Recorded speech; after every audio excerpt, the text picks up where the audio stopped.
Hello and welcome to Petrol Media Inc. And today we're going to discuss the Midas Verona 320, which is the 32-channel version of the console. Why did I choose this board? Why do I want this board? There's pros and cons, and some people complain about it, some people love it and hate it.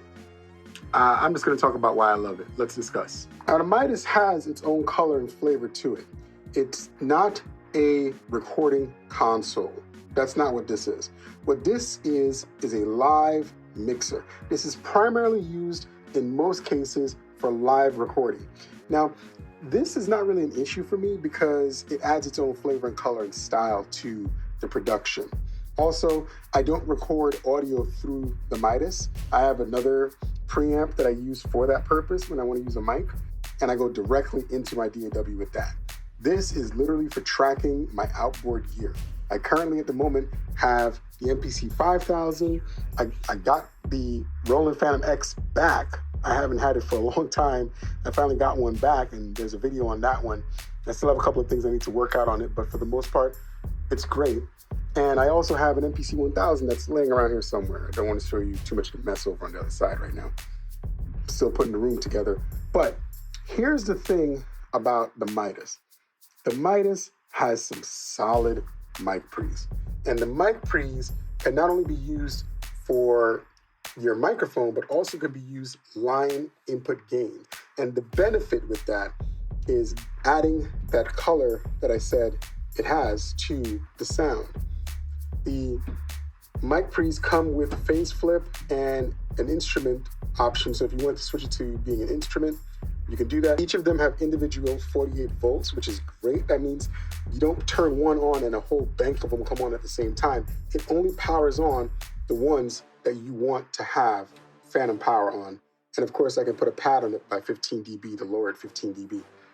The EQ section in this thing is massive. The thing with mixers, why mixers win, is because the EQ with the analog feel, it doesn't really matter too much which EQ you're using. There's some that are better than others. I'm not saying that they're all the same. It's more so about the fact that the analog feel adds something a little different to the sound versus an emulation. So the mixer itself, the EQs are great. You got your treble, your mids, your low mids, your bass. It's all you really need for the most part. And you can adjust it accordingly. Some of the settings overlap slightly, but just enough.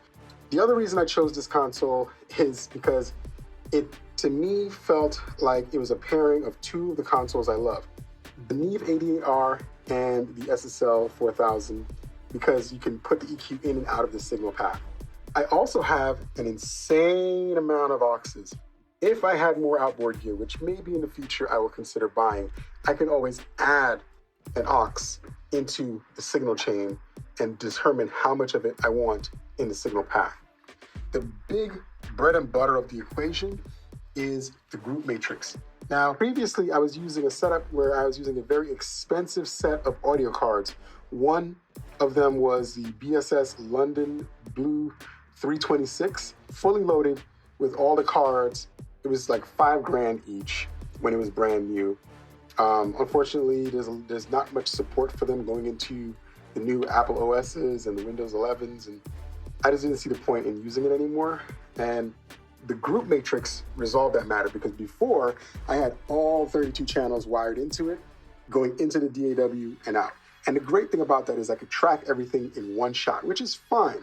But most of the time, I will be honest with you, I probably rarely went past channel 16 when I was tracking, sometimes over here, but doubtful. Usually I was just here. From that perspective, it made more sense to go with a summing solution. So that being said, this is where the group matrix comes in. The groups can do 1, 2, all the way to 8. And the benefit of that is I can route those to these 8 channels, these 8 groups. And these 8 groups are currently wired into my ADAT light pipe that sends all 8 channels in one shot. Benefit is I can quickly mix the drums on one side, because that's really the only reason I'm going to mess with EQs too tough, and tweak some of the tones of the instruments slightly and the samples slightly, then track it in a summing style. Kicks on one, maybe another one, snares, percussive, hi-hats, and then instruments. Or I could flip it and do 4 and 4. There's a couple of different ways I can make this work, but it works for me, and I'm not too stressed about the equation going this way.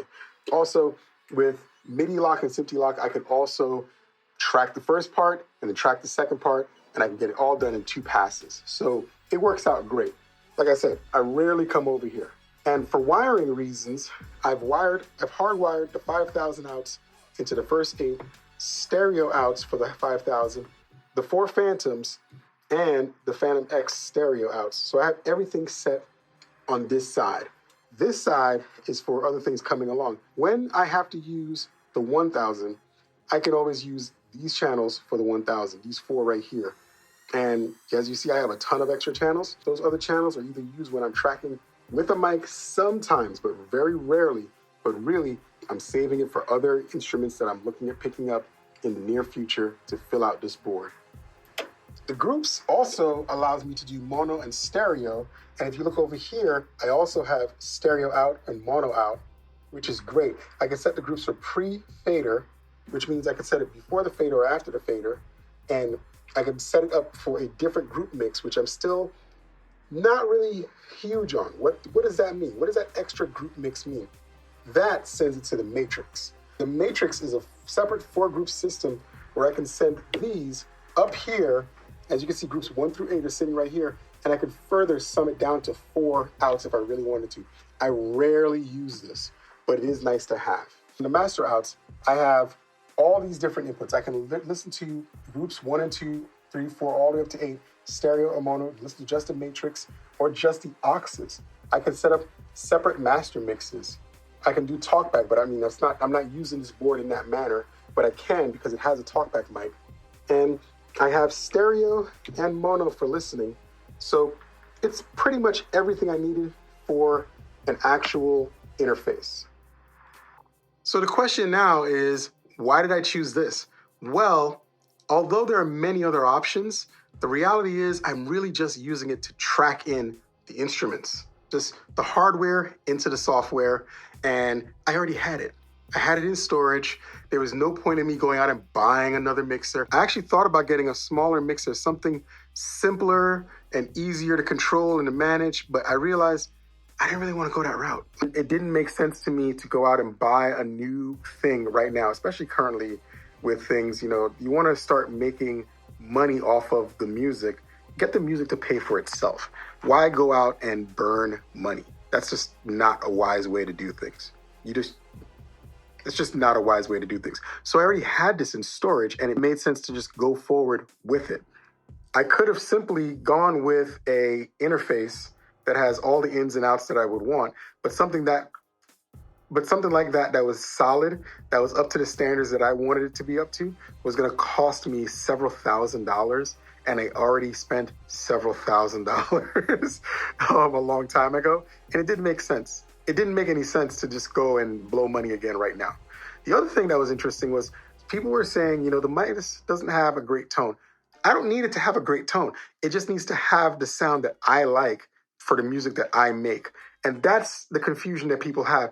People keep trying to chase the perfect of whatever, and the reality is that doesn't exist. You need to figure out what makes your sound great and work with it. People buy Tascam mixers. People buy the old Mackie mixers. Those were terrible recording mixers, but they created a lot of great music because the person using it knew how to get the best out of it.